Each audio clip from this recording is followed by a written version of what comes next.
Hey, it's Reina Shaunte. Welcome back to my channel. 40 days to looking younger. All right, let's go. So, go ahead, you know what to do. Like, subscribe, and press that notification button so you'll know the next time I come on. Yes, thank you. I appreciate you. I love you. Okay, now let's move on. So today we're going to be talking about passion. What y'all know about passion? What y'all know about passion? Now, there used to be this soap opera called Passions. I don't know if it's still on. Y'all gotta tell me. I don't watch a lot of TV. It still may be on. But you can get the idea of what a soap opera called Passions is about, right? It's about all types of feelings and people in love and trying to withhold emotions or try to withhold actions towards someone who might be forbidden.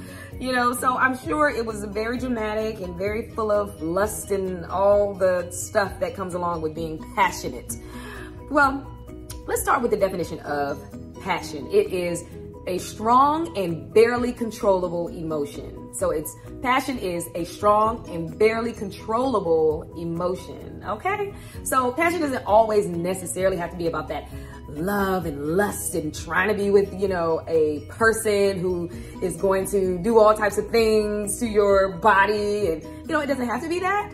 It could be, but it doesn't have to be that. Now, so the passion that's in my life, I have put them into 4 categories for today. Now, there's a lot of things that I'm very passionate about. And I think that's what happens with your young, you know, your even young kids, you know, young kids and teenagers, they're very passionate about things. Things are either very, very serious, like your life is over, oh my gosh, or like overjoyed. And I'm just like, I love this. I saw that little, it's like a TikTok that's going around with this little baby that had never had ice cream before. And the first time the baby had ice cream, the baby was just like, you know, baby. And like they put the ice cream to his mouth and the baby tasted it and it was like, I gotta have it. Like literally, like, it was an uncontrollable emotion. Like, give me that, whatever that was. I need it again. I need it in my life. So that's, that's what passion might look like. You being passionate over this ice cream cone, right? But for me, I put my passion into these 4 categories. All right, so starting with the first one. My first passion is a spiritual passion. It's my relationship with God. I know, here she go again. Church girl always talk about church, but hey, it is what it is. That is who I am, and I am very passionate about my relationship with God. My relationship with Jesus Christ is very passionate, and I pursue it, and that's a sign. What are you pursuing? Very diligently. My passion for Christ is real, okay? So I'm very passionate. I love to spend time with God. I love to spend quiet time. So aside from the time that I like to go to church and enjoy that time, I do love to wake up early and have that time, just me and the Lord, just in peace and quiet, and I can hear his voice and I can hear the visions, or I can see the visions that he has for my life, and I can hear him speak to me about people, about myself, about what it is that I'm going to do today, what it is that I'm going to do in the next year, what it is I'm going to do in the next 20 years. I love that time. I savor that time. It is my time with the Lord that I feel like it is a very intimate space that we have together. And then put on top of that, when I go to church and I'm around like-minded believers who also love their time with God, and then we get to rejoice and we get to worship together, we get to sing, we get to spend time as a family, as brothers and sisters together in the house of God, because we're all children of God. We get to really just relish in that time to be with each other and the Lord. Oh, it is so good. Oh, we get to sing. Oh, we get to hear Prophet Lovey speak from the word of God and read the word of God. And we hear our other brothers and sisters, they're singing and they're reading from the word of God. And then we're talking to each other. We're looking at each other. We're encouraging each other. We hear Apostle Gershom. He's praying over us and telling us this is what we need to declare. Oh, it's such a good time. Oh, I'm so passionate about that. I am so passionate about my spiritual life, y'all. That is real. I am passionate about it. And that's what brings me joy. That's what brings me light. That's what makes me look younger, because I'm passionate about that. It's so good. It's so good. And next I am passionate about my husband. Okay, now we talk about passion in a biblical way, passion in a way that only a man and a woman can be passionate for each other, all right? And I am blessed to have a fine husband, that he looks good, and he does things that make him even finer, honey. Because he works, he loves to work, and he loves to provide for me. He loves to provide for our sons. He loves to take care of his household. That make him even more scrumptious, honey. I'm passionate about him, honey. I am passionate. Don't look too hard. Don't hold on to his hand too hard. Don't hug him too hard, because I get a little jealous. I'm like, wait a minute now. That's mine. That's my hug. That's my smile, okay? Oh, when I love to hold his hand. I love to hold him. He gives me bear hugs. I love to be held by him. I love to be kissed by him. Oh, I love his warmth. I love his presence. I love that intimate time that we do have together that nobody else can enjoy. I am passionate about my man, honey. I am passionate about that man. He knows it too. He knows it. He knows it. I love it. I love to be touched by him. That nobody else has that access. Nobody else has that freedom with me. It's just all belongs to him. My lips, my body, it's all his. And he has authority over that because he is my husband. And I am an actress now. So I lend myself out to my art, to my work. But guess what? My husband has authority over that, okay? So he is passionate about me as well. And he will allow me, if he sees fit, to lend my body, my voice, my mind to my work, but he still has authority over that. And I like that, honey. I like my man having authority over all of this, honey, because we don't want it to be all willy-nilly. It's precious, okay? It's precious. All this is precious, okay? So you can't just have it all willy-nilly with any and everything and everybody, all right? So that makes me even more love my husband more because he is a man of authority, okay? And he knows what is his, okay? Ooh, child. Just make me more passionate for my husband, for my man. It makes me want to enjoy him more. It makes me want to make him feel good and make me free to allow him to make me feel good, okay? In all types of ways, all types of aspects, physically, mentally, emotionally, and spiritually. That's what it is that him and I exchange. We exchange passion for each other. Yes, okay? All right? Those who know, all right? I am also passionate about my temple, all right? Taking care of my temple. I'm very passionate about that. I think about it all the time. I think about how can I make my body better? How can I work towards having the frame that I want? I don't want to have, you know, a big frame, all right? Now, there was a time in my life, you know, when I was having children and, you know, and it was okay because guess what? A lot of my focus was on raising these babies, all right? And I didn't mind having a little thicker frame and being a bigger woman. But now, my kids are grown. I don't have to put all of my focus on them, that I can actually spend time and say, let me be a scientist of my own body and let me see if the kinds of foods that I eat affect how I look, right? So let me take out some of the dairy. Let me take out some of the carbs, the breads, the yogurts. Let me take out some of the sweets to see if I get the kind of body that I want, the kind of frame, the kind of essence, the kind of presence that I want, right? In this season of my life. Because maybe at a time when my babies was little and I'm their mama and I'm telling them what to do and how to do it, maybe I don't want a small, frail frame, you know? Maybe I want to have a bit of authority. Maybe I want to be, you know, a big presence and for them to fear me, you know? But maybe that's what I wanted. Or maybe, you know, being in a circle of people or growing up in a certain area, in a certain neighborhood. Maybe I do want a big, you know, to be a little bit bigger, to have a little substance on me so I can be respected, right? But now in this part of my life, I'm looking to be more feminine. That's what I'm looking. I'm looking for more femininity in my life. So how does that look for me, right? I want to have nice glowy skin. Yes, I want to have a beautiful smile. I want my body to be able to withstand things. I want my body to be in a place where I look good, I feel good. I want to be attractive.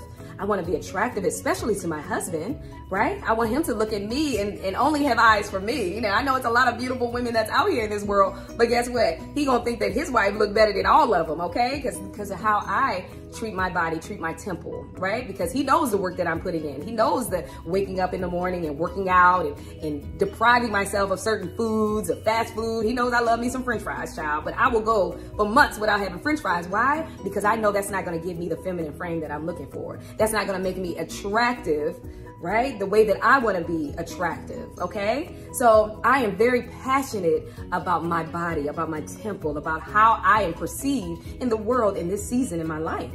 And that's good, okay? To be passionate about my health is a good thing, right? So that's what I want to do. I want to stay focused on how can I live a healthier life? How can I be strong? And how can I have more intelligence? And how can I add value wherever I go as far as, you know, my energy, right? And when I'm healthy, when I'm taking my vitamins, when I'm eating healthy, when I'm working out, I'm going to add value to wherever I go, right? Because now I can think better, I can withstand, you know, whatever it is. I can sing more, I can speak better, I can speak more intelligently, and I look good, and I can breathe better. I mean, everything just works better when you are passionate about your temple, about what it is that goes in and out of your body.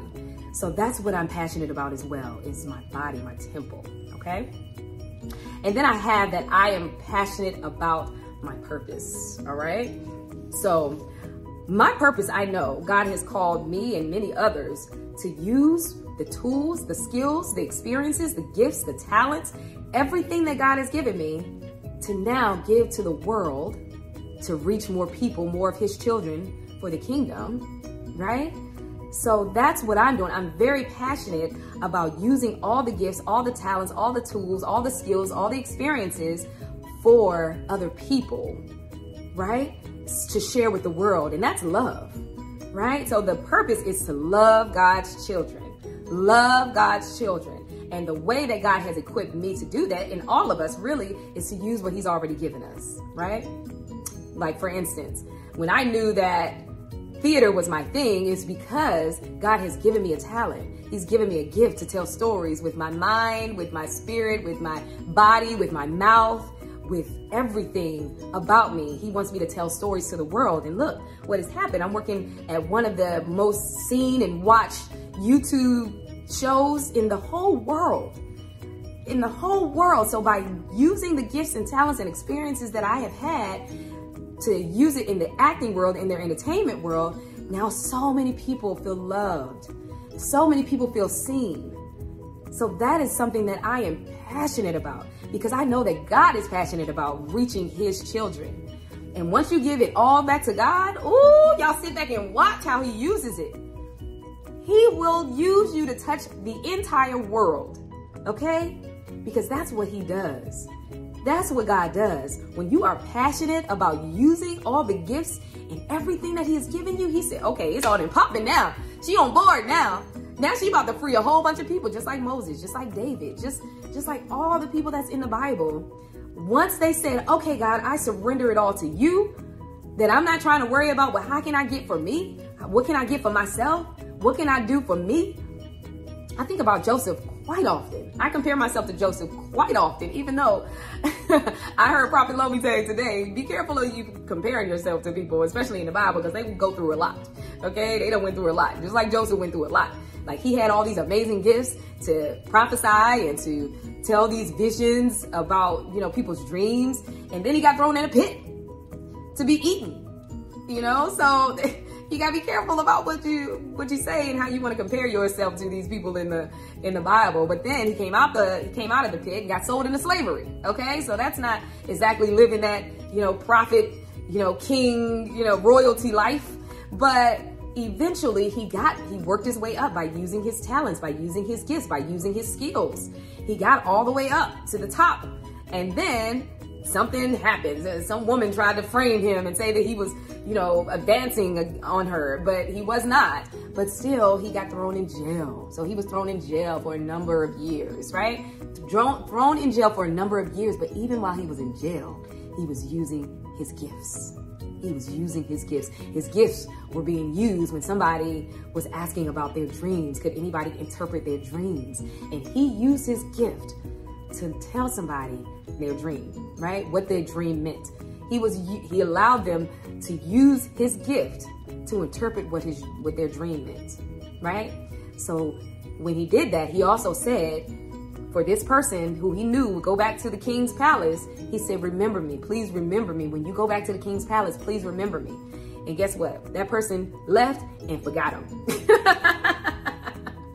That person left and forgot him. Joseph left, he was left in jail, okay? So he was left in jail for a number of years more until the king had a dream. And then all of a sudden, that guy, he remembered there was someone in the jail that interpreted my dream. And so his gift, Joseph's gift, made room for him, right?